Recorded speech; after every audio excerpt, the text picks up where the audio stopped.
Is the bottom finally in, or is the bull market over? This is exactly what we're gonna look at in this video, so without any further ado, let's go.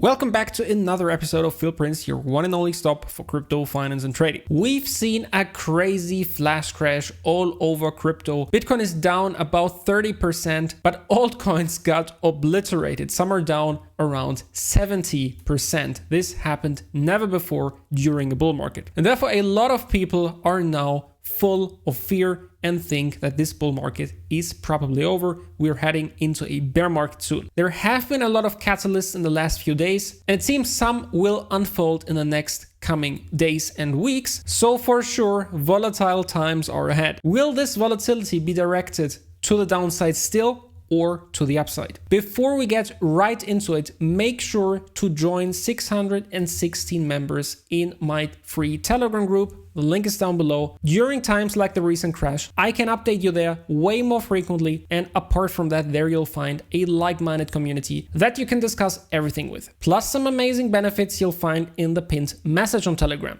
But now let's get into the hot topics for today. Now, first and foremost, let's have a look at what happened in the last few days. Most people think that this flash crash was caused by the German government, more specifically the BKA, the Bundeskriminalamt, which should translate to something like Federal Criminal Government Office, which has a lot of confiscated Bitcoin. So these are not Bitcoin bought by the government. This is not special to Germany. A lot of governments have confiscated Bitcoin. For example, we've had multiple Bitcoin sellings by the US government. And as we can see here on Arkham, the German government had a lot of interactions with Kraken, Bitstamp, Coinbase, and lately Flow traders. This for sure caused a lot of fear in the market. Do I think this is the ultimate cause for Bitcoin dumping? No, I don't think so. Although we're talking about $1 billion, this is nothing compared to the market cap of Bitcoin. So I'd say it's more the fear that this induced in the markets and not the actual selling. On top of that, we've had the news that Mt. Gox will distribute their Bitcoins that have been locked for years to the markets in July. And there's actually a lot going on in their wallets. As you can see here in the last 19 hours, 2 days ago, there's a lot of shuffling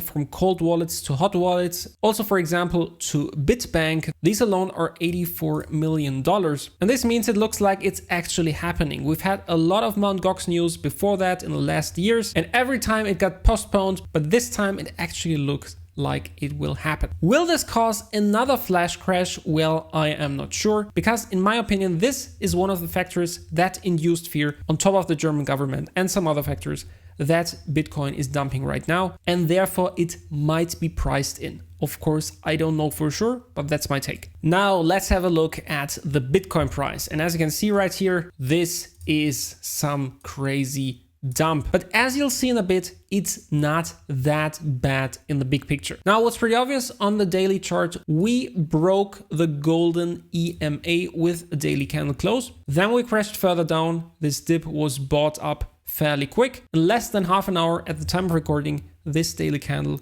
will close as well. We've nearly went to my red signal level here in the middle, which sits at around 52K and acts as a strong support. Now, what we can see right away is that in this bull cycle, there's not too many times we've dipped below the golden EMA. And every time we did, here and here, we've had strong reactions to the upside. In March 2023, this actually happened very, very quick.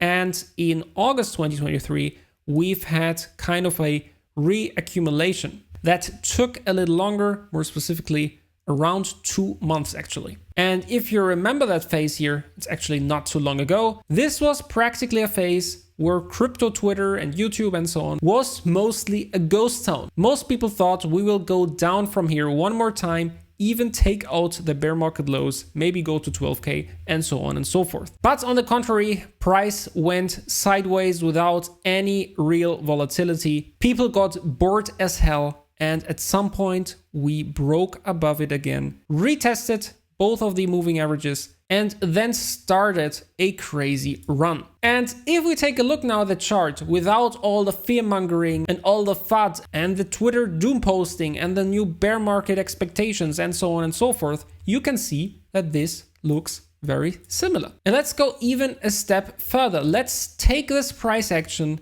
and align it with the current price action. So you can see that this actually is pretty similar. Look how all of this aligns. Here we went up, had this sideways move, crazy downwards wick here and here, went up from that, sideways, sideways, sideways.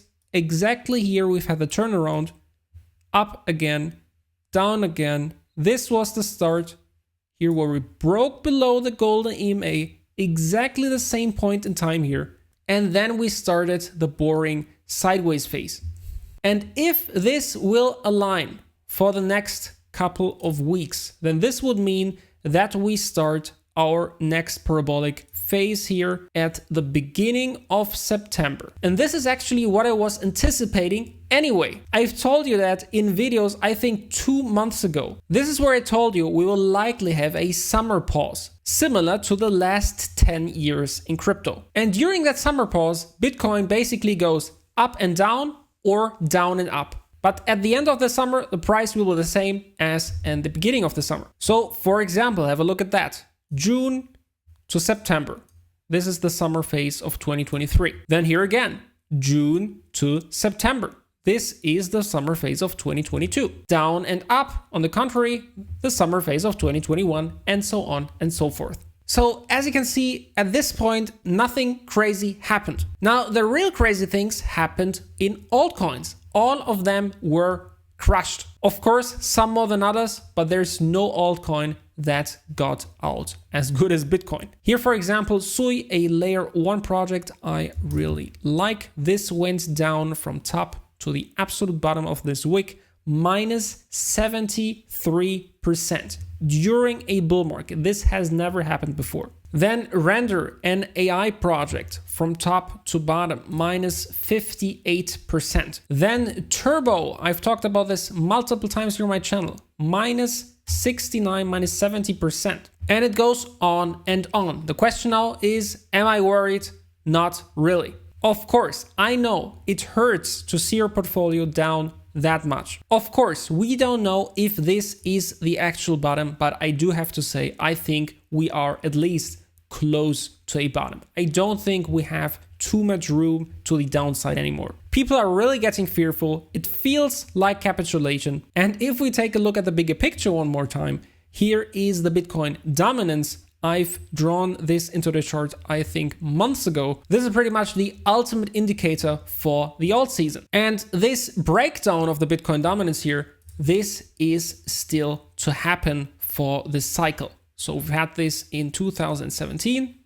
We've had this in 2021, in the beginning of 2021. And now the next breakdown, I suspect this could happen in Q4 2024 and or Q1 2025. What happens after that? That's too early to tell. We have to wait and see. But till then, it still looks pretty good to me. Now, where is the last line of resort? Where would things actually change? Where would the structure break? Now, once again, this level here, the $52,000 level, this is a level I would look at if the dumping is not over yet. Then below that, we have to look at the weekly chart. You can see that the next level would be the blue moving average here. This is at around $46,000. This is another very, very important support and resistance zone, as you can see, apart from it being the blue moving average. But what you can see here as well is that we have two signal levels printed by my footprints reversal bands on the weekly chart as well. One was printed here and the second one was printed here. And as you can see, this very old signal level was hit here with the wick. And right now we pushed above it again. And if we close this week, and this is still 2 days to go, then I think this looks very good for a reversal, at least in the short term. A weekly candle close below this level here. So this signal level on the weekly chart, $56,000. A weekly close below this would increase the probability for us to go lower. The maximum downside potential, in my opinion, then is $46,000, which would be another minus 17-18% from current prices. This still wouldn't really break the structure, although it's actually worrisome. This is a little bit too much for a bull market correction. I mean, minus 20%, minus 30%. In 2017, we've had minus 40%. Now this dip here in 2021, this was minus 30% approximately. And then here in the 2016-17 bull market, you can see we've had multiple bigger dumps. This here was minus 40%. This again, minus 35%. But you do have to remember, this here had way more volatility. The market cap was lower. Normally we see volatility go down from cycle to cycle. So therefore, in the last cycle, we've had not that extreme of a correction. And this cycle so far, we've had a dump here, minus 23%, minus 18%, minus 23%. And here again, minus 22%. You can see this is very similar. In every cycle, the corrections are similarly sized. And then very recently, here, minus 22% once again, and here, minus 25%, minus 26%. This is actually the biggest one. And therefore, going down to 46K would mean a 35% correction. This would actually be very crazy for this current cycle. Once again, based on the summer pause theory, I think it's more likely that we will start to range here for the next 1 or 2 months. Apart from that, there is 2 more thoughts I have. The first one is, if we compare the S&P 500 price action to Bitcoin, you can see that we broke the correlation. Although usually the stock market, the S&P 500, is positively correlated to Bitcoin, which becomes obvious when we take a look here. So the volatility is basically mostly going into the same direction. As you can see here multiple times. Even here, this looks different, but as you can see, here we go up until this point, and then we go down here as well. Same goes for this point in time. If we compare the tops, this is actually very, very similar. And same goes for the bottoms. Now, and for the run-up starting from October 2023, you can see we've had a positive correlation as well, including this first dip here.